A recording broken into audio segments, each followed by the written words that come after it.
द्वारका सोचते सोचते चला गया और भगवान श्री कृष्ण जहाँ बैठे थे अपनी धर्म सभा में, वहां पर सिर झुका करके खड़ा हुआ। कहा महाराज जी, आपके दरबार में इतना दिन रहते हो गया, लेकिन किसी ने नहीं बताया कि मैं वो हमारे सखा आज ये कैसे आए हैं, तो आपको सखा बता रहे। कहा कैसे हैं? कहा स्वरूप तो बहुत गड़बड़ है, किसी से पगान थकातन अप्रभु जाने को आई तो सीखे ही घाम अथोती भक्ति सील की चुपटी अरे पाव उपान ही कीन ही काम अब द्वार खड़ो दुर्बल दी रहो चतु सो पशुधा अभिराम अपूछत दीन दयाल को धाम बतावत आपन नाम सुदामा। जैसे सुदामा नाम सुना प्रभु हमारे द्वारकाधीश चरण पादुका भी नहीं पहने, सिंहासन से कूद करके दौड़ पड़े। सुधर्मा समाज में जितने लोग थे ना, सब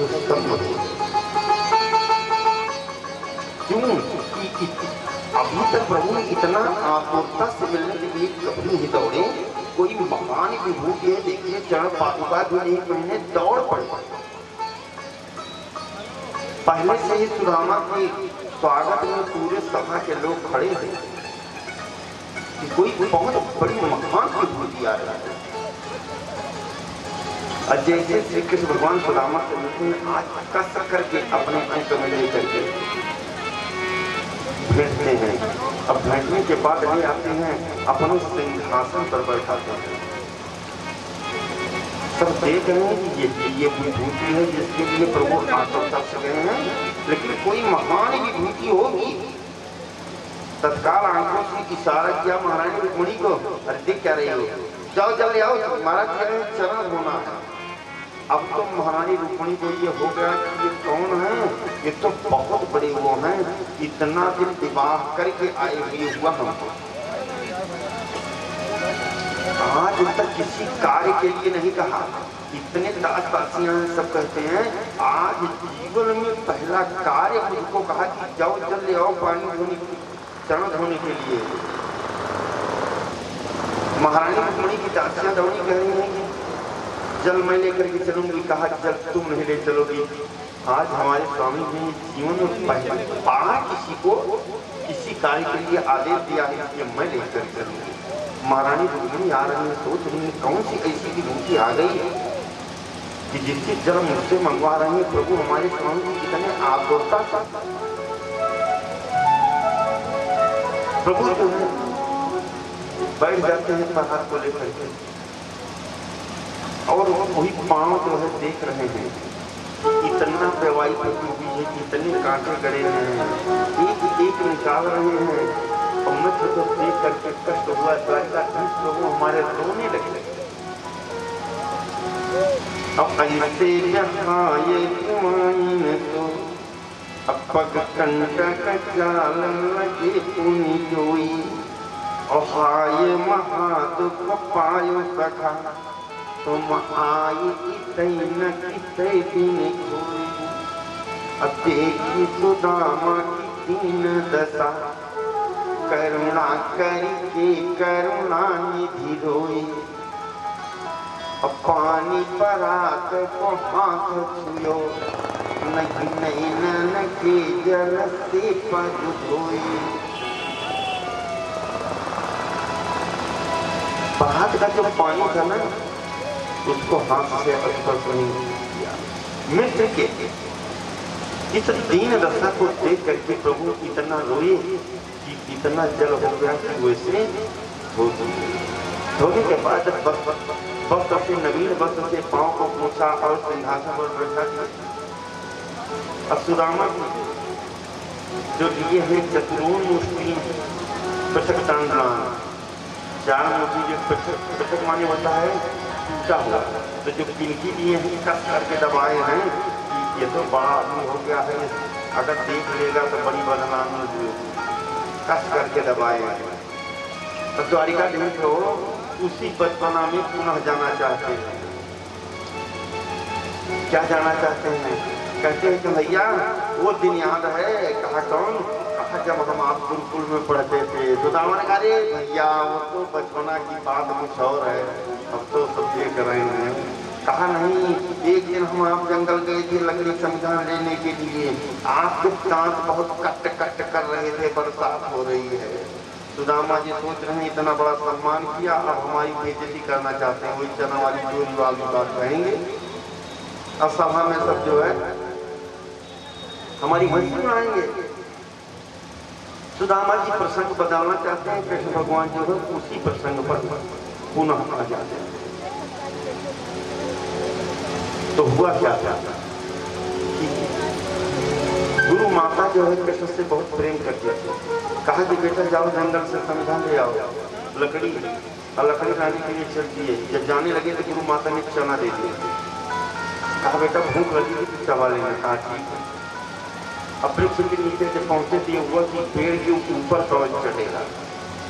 सुदामा ने कहा भैया तुम ही चाहो, बहुत कदम की डाल पर तुम घूमे हो, मैं नीचे रहूंगा।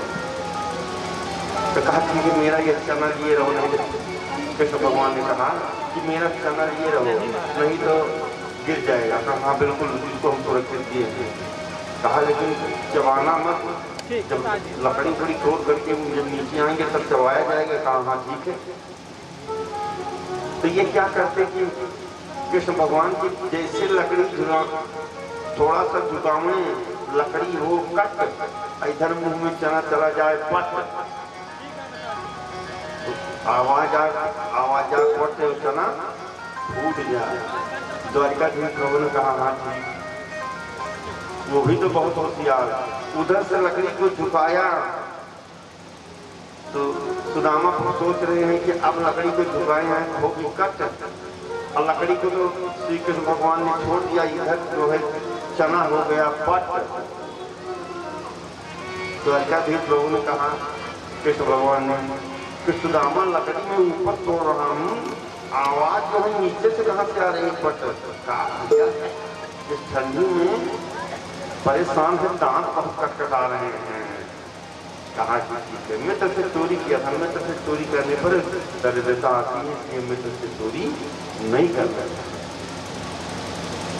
अब सुदामा जी क्या करते हैं कि उस कोटरी को कस करके डालते हैं।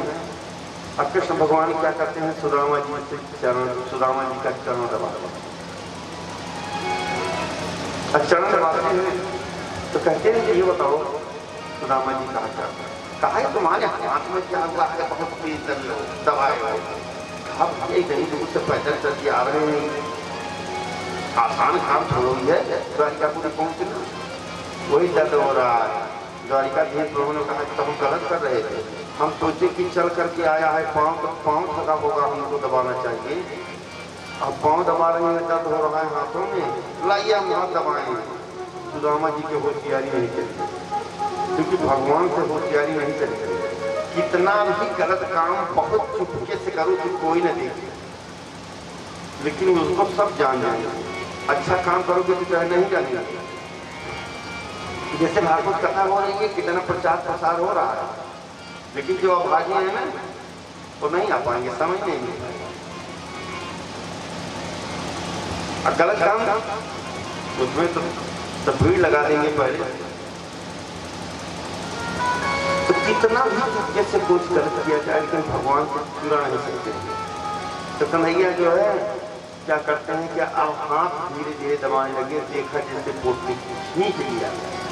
अब पोटली खींचने के बाद सुदामा को आंखें बंद कर दिए शर्म के कारण, कि इस सुदामा सभा में कि इतना मलिन वस्त्र और चैल खंडेर कीमती है,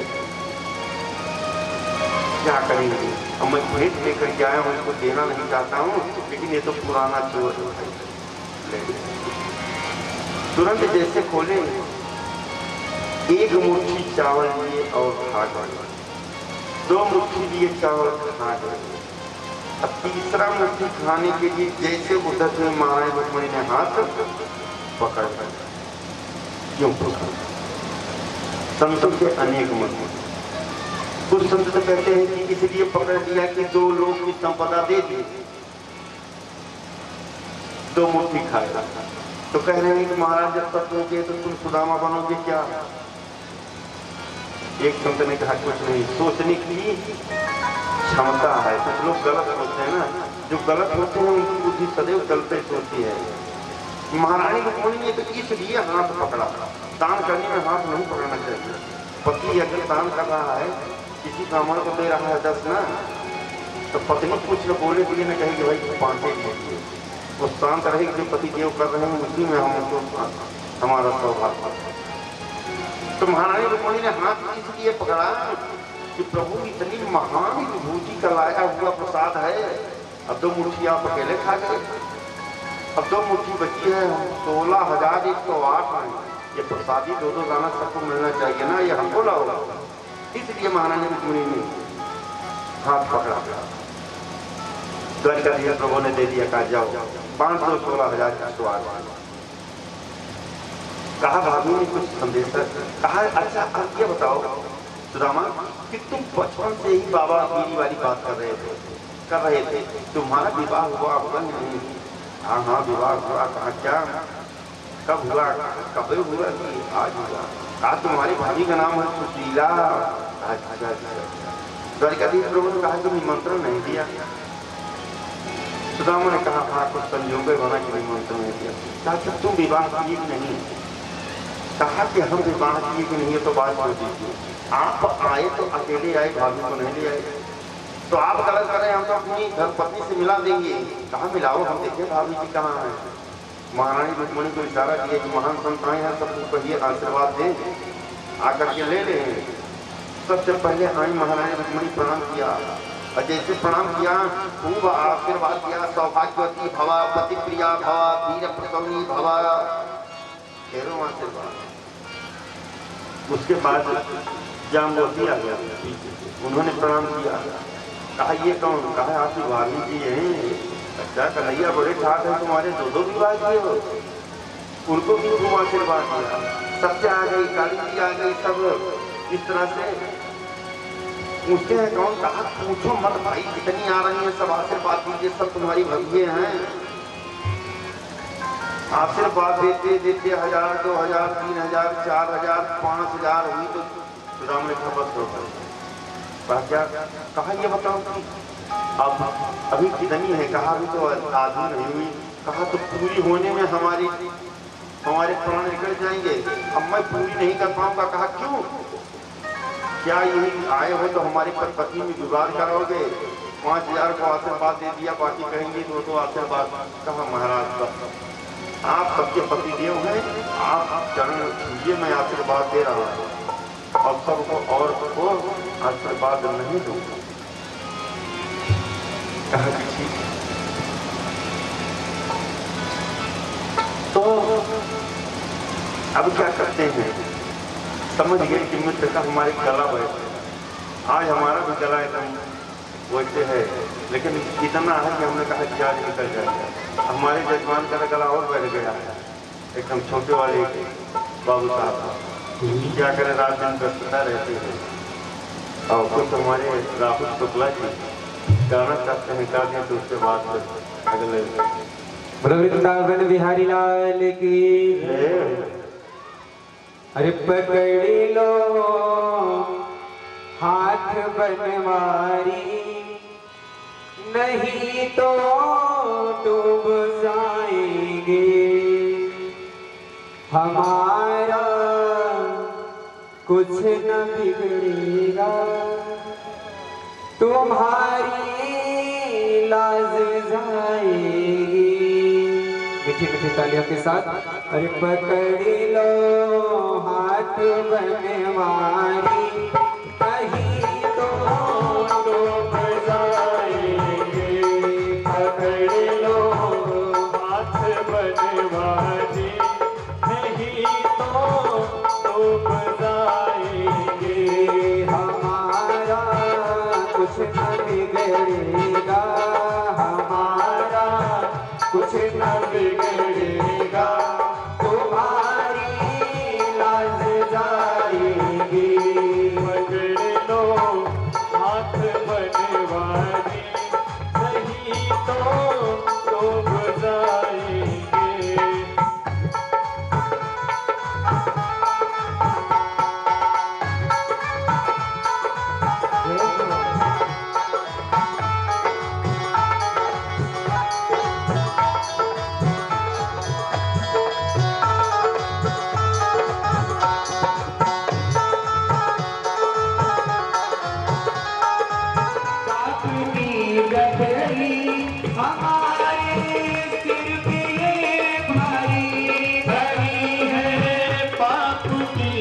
रजनी हमारे सर पे ये भारी, इसे कैसे उठाएंगे, पकड़ लो हाथ बनवाजी नहीं तो डूब जाएंगे। हमारा कुछ न बिगड़ेगा।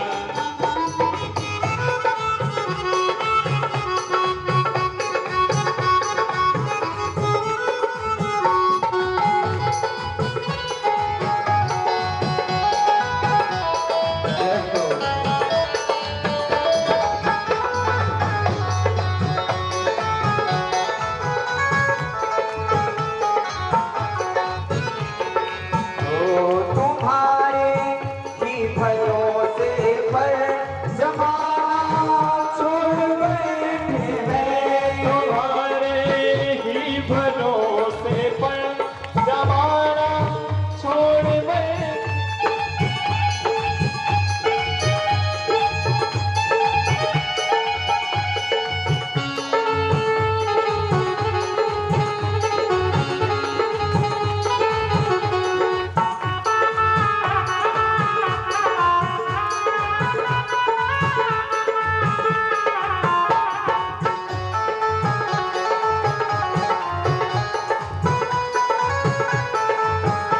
और दर्द दिल की कहे किससे सहारा कोई ना देगा। किससे कहे किसको सहारा कोई ना देगा। दर्द दिल की कहे किससे सहारा ना कोई देगा।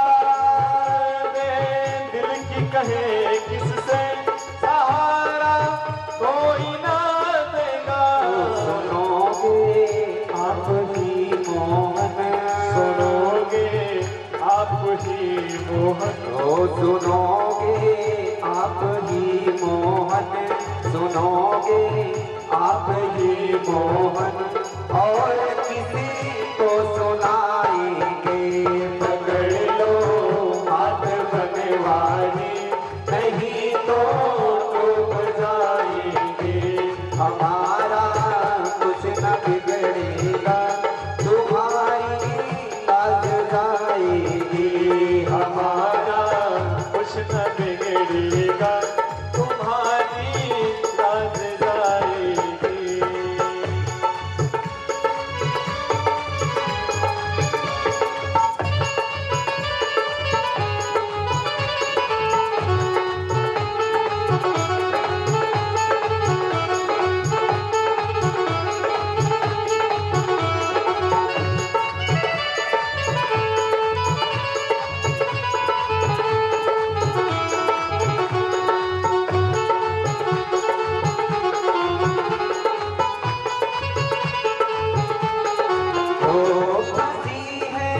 भंवर में नैया प्रभु अब डूब जाएगी। फंसी है भंवर में नैया प्रभु अब डूब जाएगी। फंसी है भंवर में नैया प्रभु अब डूब जाएगी। फंसी है भंवर में नैया प्रभु अब डूब जाएगी। प्रभु अब डूब जाएगी। खेवैया आप बन जाओ, खेवैया हो आप बन जाओ, तो बेड़ा पार हो जाए। पकड़ लो हाथ बनवारी, नहीं तो डूब जाएगी। पकड़